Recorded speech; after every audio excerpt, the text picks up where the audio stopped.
Hi everyone, and thank you for being here today. Let me start with a surprising fact. Over 40% of kids between the ages of 8 and 12 are already on social media, even though these apps clearly state you must be 13 years or older to sign up. That stat comes from a 2019 report by Common Sense Media, which tracked media use in kids and found that the 13 plus rule is being widely ignored.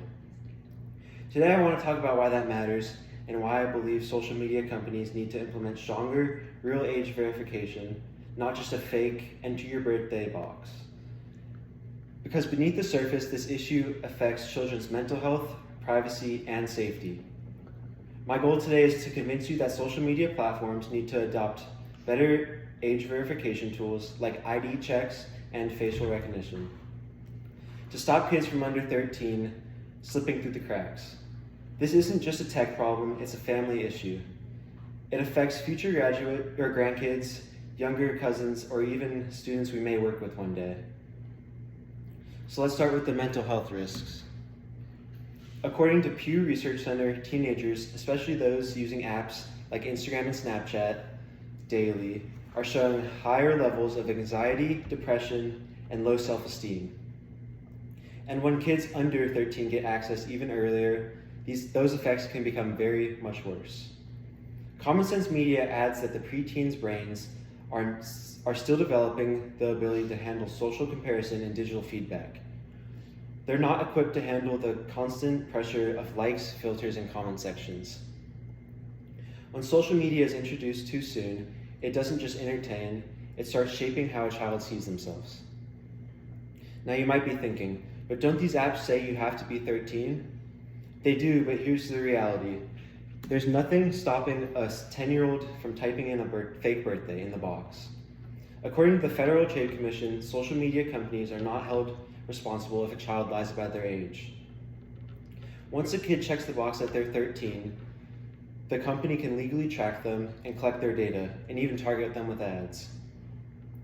This means that even though we have a law, the COPPA, the Child's Online Privacy Protection Act, it has a giant loophole in it.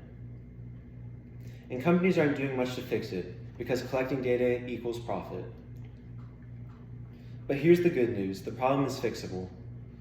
In the European Union, lawmakers introduced something called the Age-Appropriate Design Code, which requires companies to verify users' ages using more reliable methods like checking a government-issued ID or using encrypted identification databases.